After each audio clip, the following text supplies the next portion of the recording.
Ja, najlepša hvala. Sem zelo počaščena in tudi zelo vesela, da vas je vseeno še toliko ostalo, tudi po teh delavnicah.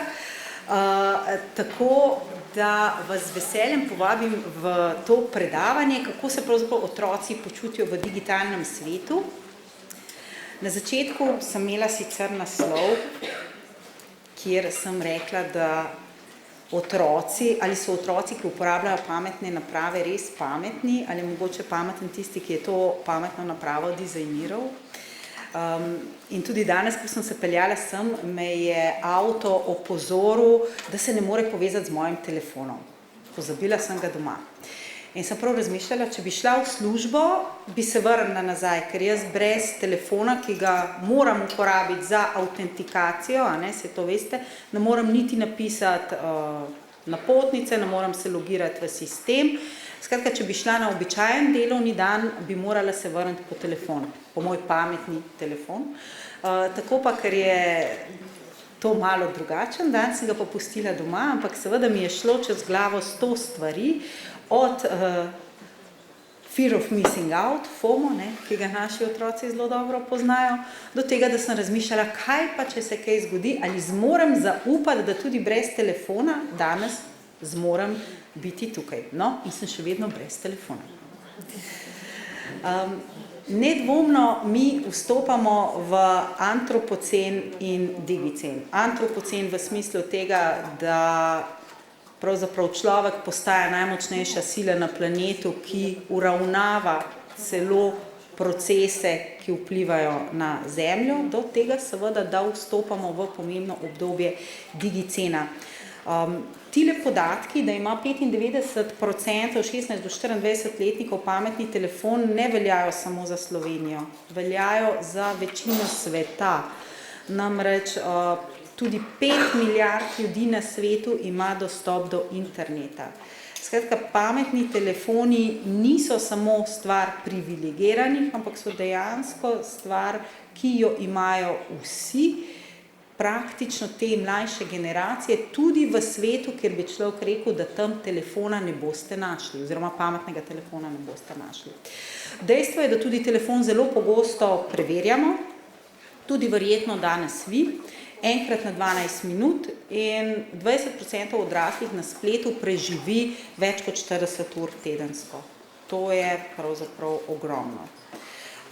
Prvi stik s sodobno tehnologijo se pa zgodi že in utero na tistem ultrazvoku, kjer se pogleda otročka in starši pošljajo babicam, dedkom slikico ali pa jo celo objavijo na spletu.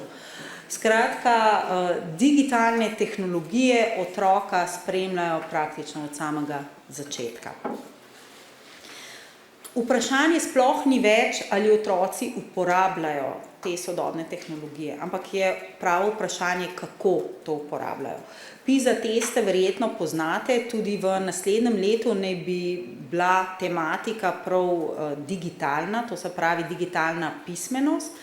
No, in z modro so označeni, kje stojimo Slovenci. To je stara raziskava še pred covidom, kjer se je izkazalo, da smo Slovenci tamle v najboljši družbi skandinavskih dežel, kjer so otroci, to je bilo okoli leta 2015, navajali več kot v 98% dostop do interneta doma. In pri nas tudi te, ki so socialno-ekonomsko privilegirani, so pri nas preživljali krajši čas na spletu, približno 15 minut manj za vikend, medtem ko v dnevnem času sredi vikenda pa so bili deprivilegirani znatno dlje, pri čemer je bil pa v Sloveniji ta razkorak uporabe na temle grafu, pa vidite, da je bil pa v Sloveniji pravzaprav največji. Skratka, pri nas so tisti, ki so bili socialno privilegirani, te sodobne tehnologije večkrat uporabljali za pridobivanje novih znanj, deprivilegirani pa za razvedrilo in za igranje igric. Skratka, ta razkorak pa je bil pri nas največji. Covid kot tak, se lahko spomnimo, da tudi v preteklosti, v zgodovini človeštva so virusi in bakterije, epidemije so spreminjale zgodovino tok človeštva.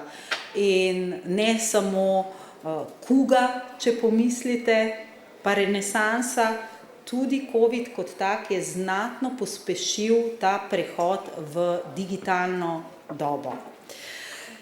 Tukajle je tudi graf OECD-ja, ki kaže, da Slovenci, če nas vidite, smo zelo blizu tukajle sredine, kako uporabljamo internet, vendar pa je pri nas delež starejših, ki so digitalno pismeni, znatno nižji kot drugod. Skratka, naši otroci, mladostniki pred korono zelo dobro opremljeni za digitalno dobo, medtem ko starejši znatno manj. Žal se je to pokazalo tudi pri učiteljih. Tole raziskavo TALIS morda poznate, to je sicer raziskava iz leta 2018, zeleno je označena Slovenija, za modro OECD povprečje. Vidite, da pravzaprav naši učitelji pridejo v spodnjo polovico digitalne pismenosti. In podobno kaže tudi ta DESI indeks.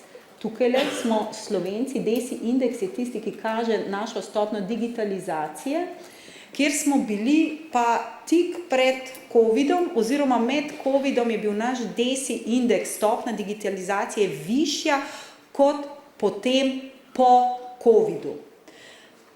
Hkrati je tukaj še en podatek iz leta 2021, kjer smo Slovenci in ponovno nas vidite tukajle v tej manj ugledni družbi, tukajle smo, z našimi splošnimi digitalnimi veščinami.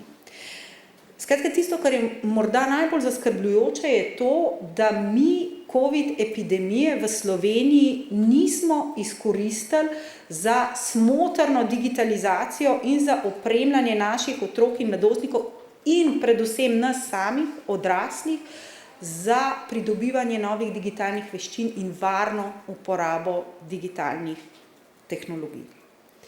Ni pa nič prepozno, nikoli ni prepozno.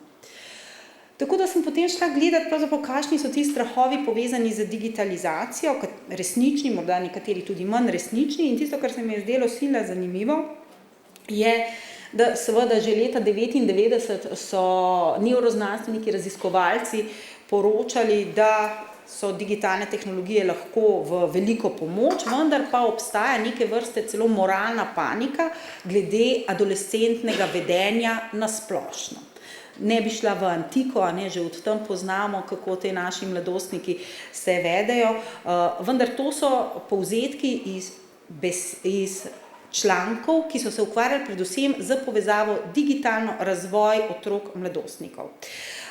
Nedvomno že tam okoli leta 2000 oziroma tudi okoli leta 2000 se pojavi en tak splošni alarm glede tega, kako se uporablja tehnologije, da so zasvojljive, da se medije zelo uporablja v modernih družbah.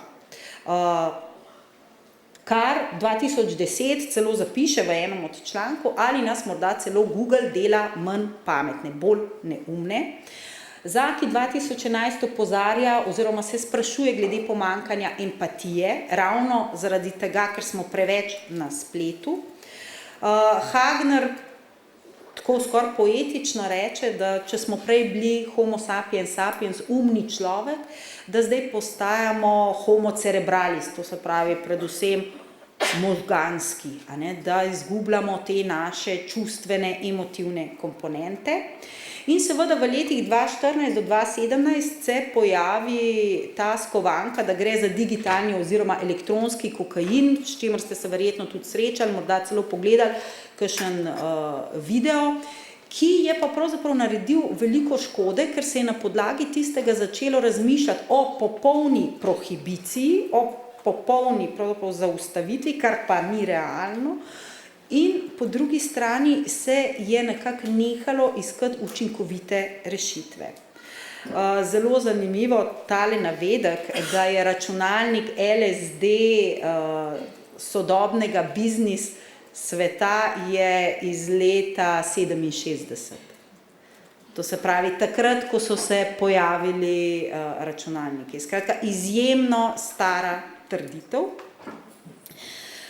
Mi je pa zelo všeč tile dva zadnja navedka, in sicer tale iz leta 2018, kjer pravzaprav pravi, da sodobne tehnologije predstavljajo potencialno nezdravo platformo za sicer zdrave impulze. In sicer impulze povezovanja, da se povezujemo med sabo in da nadziramo, nadzorovanje se pa nanaša ne samo na ta nadzor, kot si ga mogoče zdaj predstavljamo, ampak predvsem tudi na to željo po obvladovanju situacije z dovolj znanja, obvladovanjem veščin, pridobivanja informacij.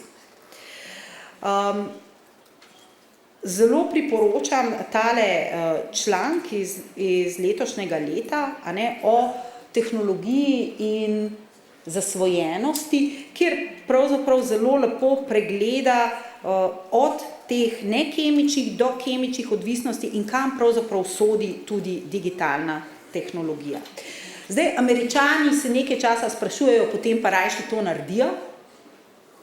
In tako so oni par let nazaj pričeli z to zelo veliko študijo, ABCD študija se ji reče, gre za Adolescent Brain Cognitive Development, to so te kratice. Začeli so z otroci tik pred vstopom v najstništvo, starimi 9 do 10 let, ki jih bodo sledili nadaljnjih 10 let. Sledijo jih ne samo z vprašalniki, ki so namenjeni tako njim kot njihovim družinam, pač pa tudi ocene, ocenjevanje, lestvice se dopolnjujejo z slikovno diagnostiko.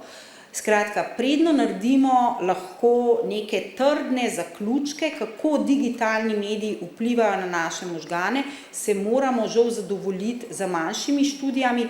Tale študija, ki poteka v večjih centrih v Združenih državah Amerike, bo potekala tam približno do 2030, 2028 do 2030 se bo zaključila. Obstajajo pa že preliminarni rezultati, ki so skladni z tistimi študijami, ki jih bom kasneje pokazala. Glavno sporočilo enega od teh raziskovalcev, s katerim sem nedavno govorila, mogoče kakšen mesec nazaj, je bilo to, kar smo danes že slišali, da velika večina otrok, kljub temu, da ogromno časa preživijo na spletu z sodobnimi mediji, ne razvije problematičnih vedenj in ne razvije zasvojenosti. Obstaja pa neka ranljiva skupina otrok, pri katerih pa se to izrazi. Žal, zaenkrat še nimamo prediktorjev, da bi lahko vnaprej rekli, za katere otroke pa je to škodljivo in pri katerih moramo biti bolj pozorni. Seveda pa se nakazuje trend, da tisti, ki so bolj ranljivi za takšno odvisnost oziroma ki so bolj zasvojljivi, imajo tendenco, da so zasvojljivi tudi na drugih področjih. Nedvomno nas moram spomniti, da mi pravzaprav živimo v dopaminski kulturi. Nevroznanost se zlorablja, nevroznanost je doživela svoj boom konec 90-ih oziroma v 90-ih prejšnjega stoletja. Spoznanja se nabirajo, tudi kar se tiče slikovne diagnostike, tukaj bom rekla, tudi jaz imam te slike možganov, ker vemo iz tega nevromarketinškega vidika, če hočete, da bolj verjamete predavanju, na katerem se pokaže slika možganov, čeprav morate vedeti, da so vse te slike možganov so dejansko konstrukti raziskovalcev. Ja, se ujemajo z patofiziologijo, tudi z biopsijami, ampak dejansko gre za konstrukte raziskovalcev. Tiste rdeče regije, ki jih vidite na funkcionalnem magnetu, niso rdeče, ampak jih je raziskovalec tako obarval, ker je prišlo do spremembe prekrvljenosti v tistem področju in tako sklepamo, da gre za aktivnost. Dopaminska kultura kot taka se jo splača preveriti, že ko gremo v trgovino, ko vzamete vrečko nezdrave prehrane, dobro poglejte, kakšne barve je, ponavadi so rdeče, živo rdeče, rumene, bleščeče, da pritegnejo pogled. hkrati najbolj se splača pogledati pravzaprav vrečko čipsa. Lahko kupite sicer čips tudi v prozorni vrečki, ampak pol toliko ni zanimiv oziroma celo ne zgleda lepo. Večina čipsov je zapakiranih v rdeče vrečke z rumenimi, morda zelenimi, da res pritegne vaš pogled. Tudi ponavadi so nastavljene v višino vaših oči. In podobno velja za te sodobne tehnologije. Neuromarketing je izredno močen. Že danes dopoldne smo slišali, da se niso pripravljeni te velike giganti, pa celo države se niso pripravljene odpovedati dobičkom, ki jim nosijo zlorabe pravzaprav nevroznanosti.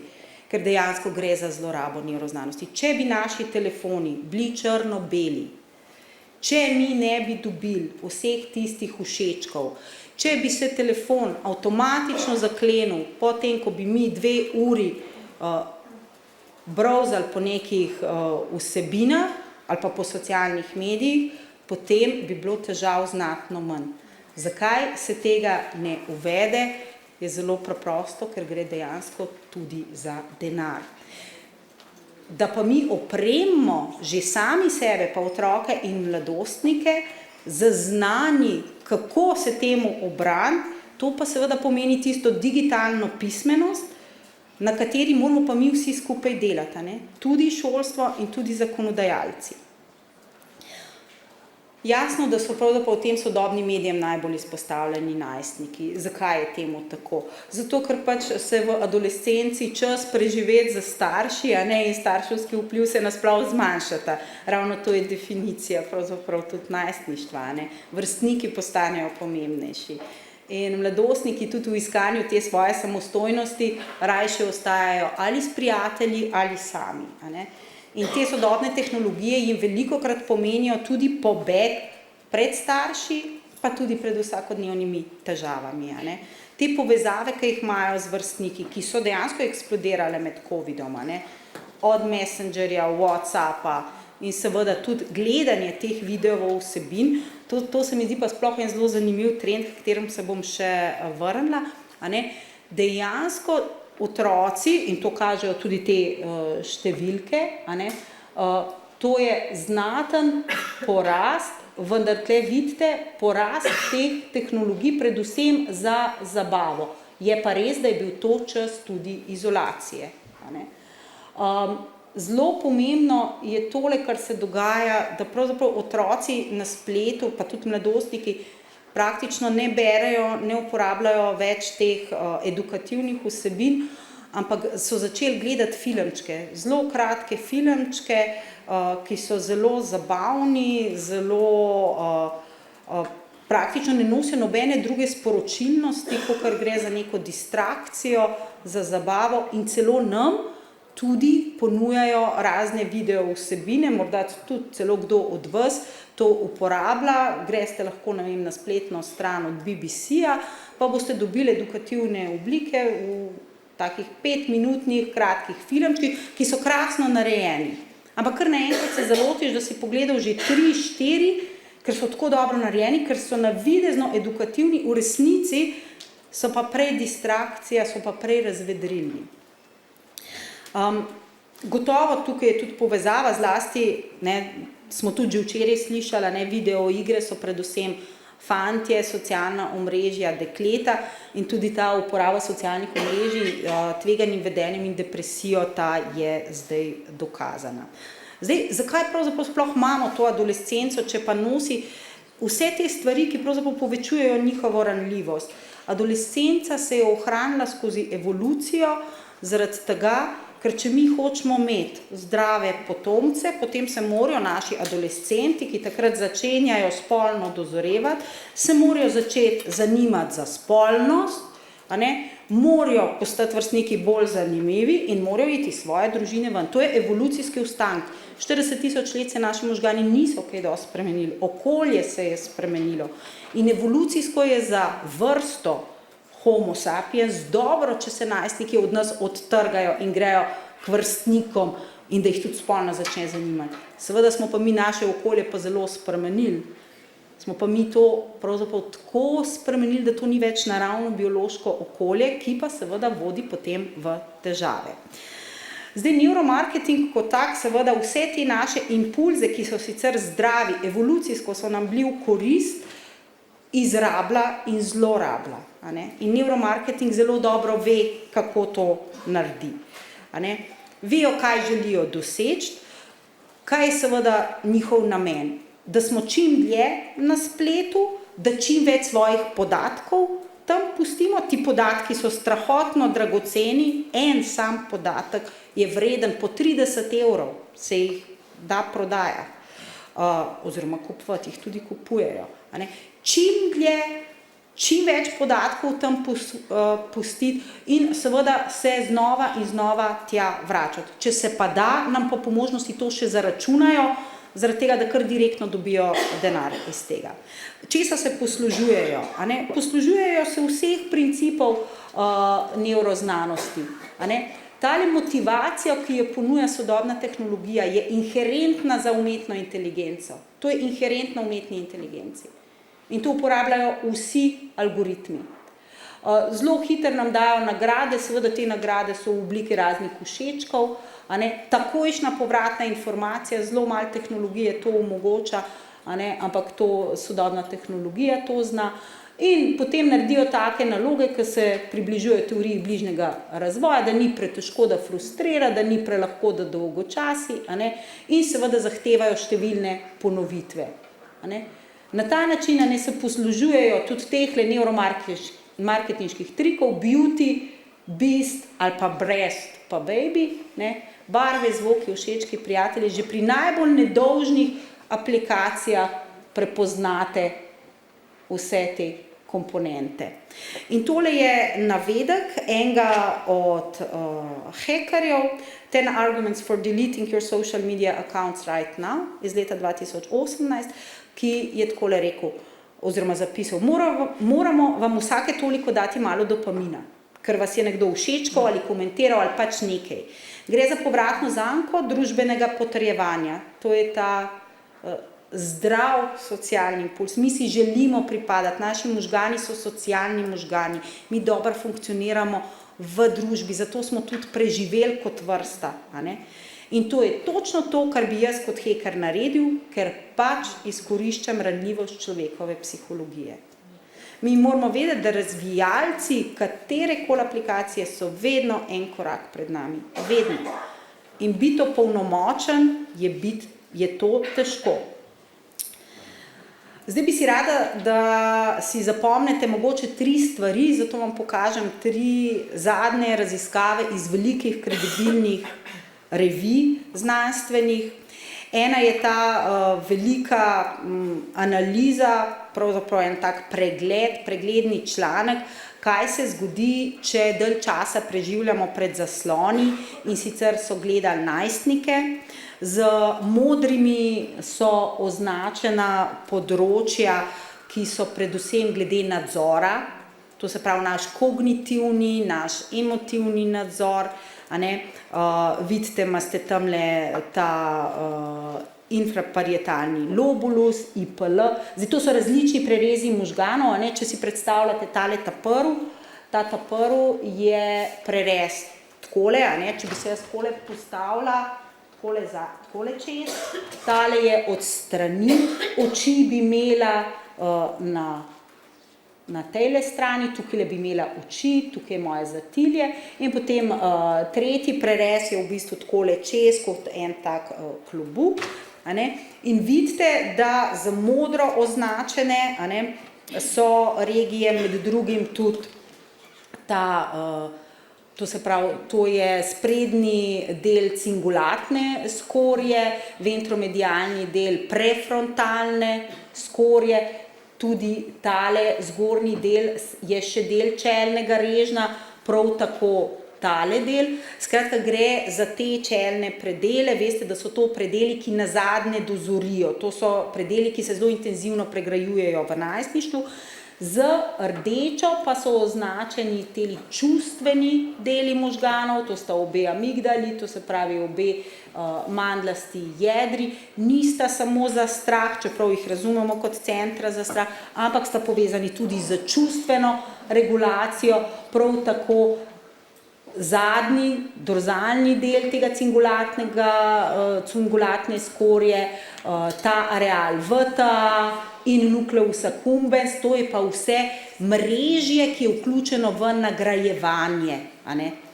In ravno to nesorazmerje dalj časa, kot so najstniki pred zasloni, z delom čelnih režnjev, ki se intenzivno pregrajuje, ker zori, ker najbolj intenzivno zori, in to nesorazmerje med tem čustvenim delom, ki jih sili k bolj tveganemu vedenju, k večji impulzivnosti, to nesorazmerje pri njih pred zasloni postane še bolj izrazito. Skratka, gre celo za strukturne in funkcionalne spremembe v njihovih možganih, dalj časa, kot so pred zasloni, bolj so te spremembe izrazite. Aha, pa ne vem, zakaj ne gre naprej. Aha, gre. Potem je naslednja študija iz džame pediatrične, ki pa je pokazala, to so pa gledali predšolske otroke. In vi veste, da v šolah učiteljice zdaj velikokrat rečejo, da dobijo v šole otroke, ki so zdolgočaseni, ki so govorno jezikovno manj opremljeni, mnogo več je težav z govorom, z jezikom, ne samo z izreko, ampak tudi z tem miselnim tokom, kako obesedujejo pripovedovanje. No, in v tej študiji se je pokazalo, da pri otrocih, ki so izpostavljeni zaslonom dalj časa, da je spremenjena integriteta beline. Belina so pa te kabli, ki povezujejo različne področje možganov, in če se mogoče spomnite, tole tukajle je ta parietalni sulcus, tukajle, a ne? In tole so predeli, tukaj imate Brokovo področje, tukaj imate Vernikovo področje, to so pa vse govorni predeli. In pri otrocih, ki so izpostavljeni zaslonom, je porušena integriteta beline ravno v področjih za govorno-jezikovni razvoj. To potem predstavlja veliko oviro pri pismenosti, pri opismenjevanju, a ne. Ti otroci imajo več težav pri opismenjevanju in kasneje branju. Naslednja raziskava je pa iz Lanceta, je pa ponovno z najstniki, kjer se pa je pokazal od doze odvisen učinek. Skratka, vidite tukajle, tole je čas, ki ga preživljajo pred ekrani, tukaj je zadovoljstvo z življenjem, tukaj pa telesna aktivnost. In vidite, da je manjše zadovoljstvo z življenjem in več psihosocialnih težav, če so dlje časa pred ekrani. To velja, zdaj študija je bila delana v državah z visokim BDP-jem, a ne. Ker vseeno moramo vedeti, da tiste dežele, kjer je BDP nižji, je pa lahko ravno dostopnost do interneta in te sodobne tehnologije pa dejansko lahko pomeni stik z bolj razvitim svetom, več izobraževanja. Nazadnje tudi včeraj smo imeli predavatelja, ki ga gotovo ne bi mogli imeti, če ne bi bilo omogočeno na daljavo predavanja, ne. Skratka, so določeni plusi, ampak ta raziskava je nedvoumna, a ne. V Lancetu lansko leto objavljena. Zelo priporočam tisti, ki bi si želeli še kaj prebrati, to je en kratek članek od Jaya Gida. On je starosta nevroznanosti, verjetno vsi poznate tole slikco glede razvoja sivine, to je bila ena taka prebojna raziskava konec 90-ih. On je takrat ugotovil, da se v najstništvu, ker mi smo do takrat ves čas mislili, da se možgani, da samo pridobivajo. On je pa ugotovil, količina beline, to se pa te bele možganovine, se znatno poveča v najstništvu in to zlasti v področju čelnih režnjev, pri čemer največ pridobijo ravno fantje. Pri dekletih je to bolj enakomerno, pri fantih pa pride v obdobju najstništva do enega tazga izrazitega odlaganja mielina v teh prefrontalnih režnjih. To so ravno sedeži naših izvršilnih funkcij, samo to, da se spomnimo naš nadzor, tudi tle spredje doma naš vrhovni šef, ki določa, kaj nas zanima, kakšni smo kot ljudje. Skratka, belina se povečuje zlasti v čelnih režnjih, medtem ko sivina se pa zmanjša, se pa stanjša, zaradi tega, ker možgani, da postanejo funkcionalni, morajo izgubiti določene povezave, zaradi tega, ker je sicer stalno pridobivanje novih povezav je energetsko preveč potrošno. In pride do obrezovanja. In v tem obrezovanju pa pride tudi do tanjšanja te možganske skorje, da postane bolje funkcionalna. Hkrati pa v obdobju najstništva, tako nekako so šle po vrsti te raziskave, najprej ta o sivini, potem o belini in nato ta glede zorenja nagrajevalnega sistema, tudi nevrotransmiterskega sistema, dopamin, serotonin pa GABA, kot ti trije glavni nevrotransmiterji. Ravno ta sistem pa takrat dozoreva in zaradi tega se najstniki, tako rečemo velikrat, da so samo gas, nobenih zavor, brez zavor, hkrati to zanimanje za spolnost, hkrati pa tudi zanimanje za podatki, za mojstrenje in to. Skratka, to je eno tako zelo pomembno obdobje, poznajo ga tudi drugi sesalci. Tega prej mogoče nisem poudarila, ampak poznajo ga ne samo primati, poznajo ga tudi levi, poznajo ga praktično vsi te višje razviti sesalci, ki imajo to možgansko skorjo. Je pa res, da ljudje imamo pa edini ta zares velik prefrontalni reženj in ravno ta se najbolj razvija v najstništvu oziroma spreminja. In digitalni mediji ravno to nesorazmerno delovanje izkoriščajo. Ker v bistvu te centri še niso postavljeni, še niso stabilni, tako kot pri nas, pri odraslih. In velikrat ravno za temi digitalnimi mediji ravno to dodatno iztiri. Skratka, razvijalci programov izkoriščajo naše običajne, zdrave impulze, ki so nam pomagali kot človeštvo preživeti, ampak jih oni zlorabijo. Povezanost, novost in informacija, to nam digitalni mediji omogočajo. Spomnila bi seveda še na ta telesni vidik, kot pediater. Veste, da v Sloveniji imamo zasedeno generacijo, kralj naših dnevnih sob je stol, tudi mi danes bomo sedeli kar nekaj ur. Skratka, sodobne tehnologije težko uporabljaš, da ne bi sedel. In seveda, s čim je to povezano, hkrati to potem se zelo rado zavleče v nočne ure. In to je ena takih prvih raziskav, sicer povezana z videoigricami, ampak velja tudi za ostala področja. Pretirana uporaba sodobnih tehnologij vpliva na spanec, krvni tlak je višji, več je abdominalne debelosti, hkrati so povišane vrednosti in holesterola, in trigliceridov, več je inzulinske rezistence.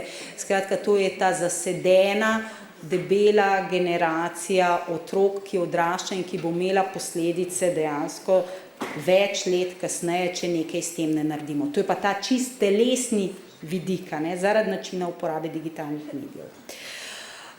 Skratka, digitalni mediji niso digitalni kokain, imajo veliko dobrih lastnosti, en je ta kognitivni, e-učenje za vse, tukaj tega vidika ne smemo zanemariti, to je pomemben doprinos.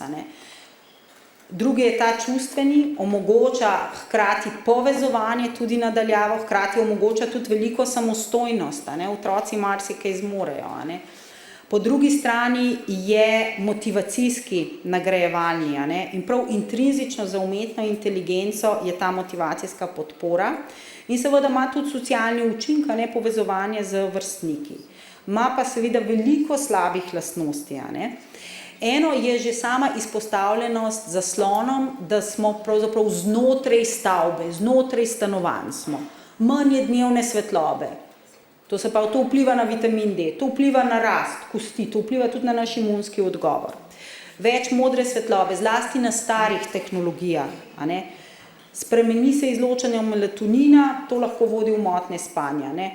Absolutno ne, itak vemo, v otroško sobo ne sodi ne televizor, niti polnjenje telefona, a ne. To čez noč nima kaj delati, tudi v naših spalnicah, ne. Težave z vidom, a ne, naraščujoče, mnogo več težav z vidom kot včasih. Mi bi morali na vsake 10-15 minut bi morali narediti premor, da bi se oči spočile, da pogledamo ven v zelenje, a ne. Nujno, zaradi naših očesnih mišic, ki se utrudijo. To mogoče vidite po napornem dnevu za računalnikom, ko že kar meglen vidite, a ne. To se pravi, to je nujno. Zasedenost kot taka, a ne, ta pa vpliva na rast, razvoj kosti, mišice, tudi telesno sestavo, a ne, debelost, telesna nespretnost, a ne, ti otroci so precej nespretni. Potem je ta virtualna resničnost. Virtualna resničnost kot taka, a ne, nam ponuja zelo veliko multisenzornih, zelo močnih dražljajev. Ker naenkrat ta naš analogen svet pol toliko ni zanimiv, tudi pol toliko ni barvit, kot vam ponuja to splet. To lahko dejansko spremeni naš prag vzdražnosti, da postanemo, v bistvu potrebujemo močnejše dražljaje, da na njih odgovorimo, seveda lahko prispeva tudi k motnjam pozornosti, a ne. Potem je pa še en vidik, ki ga vidimo od konca 90-ih naprej, a ne, upad ustvarjalnosti pri otrocih in mladostnikih. Veste, da ima ustvarjalnost dva vrha, eden je pri predšolskih, eden pa potem v najstništvu, a ne, en tak zagon ustvarjalnosti. Odkar imamo te sodobne tehnologije, je ustvarjalnosti manj, ampak seveda, čim ti začneš slediti algoritmom, a ne, se ustvarjalnost zmanjša. Medtem, ko če bi pa mi delali na programiranju, to se pravi, da bi mi začeli digitalne tehnologije uporabljati ustvarjalno, tam pa lahko prispeva k ustvarjalnosti. Ampak način, kako nas večina to uporablja, gre za sledenje algoritmov, ki zmanjšujejo našo ustvarjalnost. Socializacija je tudi drugačna, a ne, manj empatije, slabše odnosne kompetence. Če povzamem, uporaba digitalnih tehnologij ima telesne učinke. Večja zasedenost, manj igre, več motenj spanja, več debelosti, srčno-metabolni učinki. To se bo vleklo tem otrokom celo življenje, a ne. Potem so ti možganski učinki, to se pravi pomanjkljiv nadzor, to so tisti modri predeli, če se spomnite iz onega prvega članka, a ne, to se pravi kognitivni, vpliva seveda tudi na motoriko, pa tudi na emotivni, več čustveno-vedenjskih motenj, težave pa na področju nagrajevanja oziroma zasvojljivosti, zlasti pri tistih, ki so bolj ranljivi za to. To so pa tista rdeča področja, a ne. In seveda zasvojenost. Potem pa še nekaj, kjer rečejo, ja, mogoče pa te digitalne tehnologije pa vplivajo tudi na nasilje. To bom pa pol pokazala eno prosojnico samo temu namenjeno. Zdaj problem postane, kadar te sodobne tehnologije pravzaprav izpolnjujejo naše psihološke potrebe. To je v bistvu eno staro spoznanje, to Maslovo piramido potreb poznate, a ne. Težava je, kadar začnejo otroci pa mladostniki dobiti potrjevanje samo preko teh sodobnih tehnologij. To se pravi občutek kompetentnosti, edino na tem področju sem dober, edino tukaj se lahko potrjujem. Če je to edino področje, kjer imajo občutek avtonomije, to zmorem sam in če so v bistvu edino na ta način dobro povezani, to se pravi te socialne interakcije in primerjave. To je v bistvu ključen problem. Če otrok ali pa mladostnik nima osebe, ki mu omogoča vse to, če za to potrebuje umetno inteligenco. Kar se tiče nasilja oziroma vedenjske agresije, so bile pa velike študije narejene, med drugim tudi ta metaanaliza, a ne, že prej na področju in televizijskih, ostalih medijskih vsebin, kjer se pa je pokazalo, da pravzaprav ta povezava med izpostavljenostjo nasilju pa nesocialnim vedenjem obstaja. ampak kljub temu, da je šlo za statistično značilne razlike, se je pa tako lahko razložil samo 1% variance, kar je bilo populacijsko nerelevantno. Kar pomeni, da pravo vprašanje ni, ali tukaj obstaja povezava, ampak zakaj ta otrok ali pa mladostnik uporablja take igre in zakaj na ta način preživlja prosti čas. Kar pa potrjuje tisto prejšnjo prosojnico.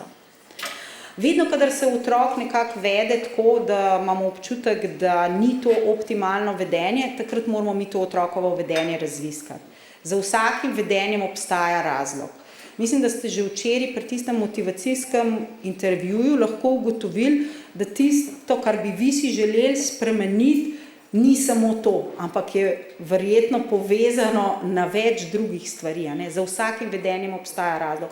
Tudi za neoptimalno vedenje, ki je povezano z zasvojenostjo. Zato v bistvu otrok nikoli ne sprašujemo, zakaj neki tako delajo, ker na to nimajo odgovorov. Tudi mi praviloma nimamo odgovorov na zakaj. Ampak spoštljivo branimo otrokove meje, empatično, odprto, brez predsodkov, kar smo danes tudi že večkrat slišali, in zanimanjem. Nas mora zanimati, kdo je ta otrok, kaj se mu dogaja, zakaj izbira tako vedenje, kaj dobi na ta način, zakaj tega ne dobi na nekem drugem področju. A mi lahko otroka spodbujamo, da je bolj odporen proti temu, da je boljše opremljen, da se lažje pravzaprav spopada z temi izzivi, s katerimi se moramo tudi mi. Eno je telesna dejavnost v naravi. Spomnite se tistega članka v Lancetu, dokazano, podprto s podatki. Drugo je ukvarjanje z umetnostjo. Glasba, slikanje, fotografiranje, ples, da je tudi ta telesna dejavnost, ustvarjanje, kakršnokoli ustvarjanje. Ustvarjalnost ni samo umetniška, je tudi znanstvena. Tudi programiranje spada noter.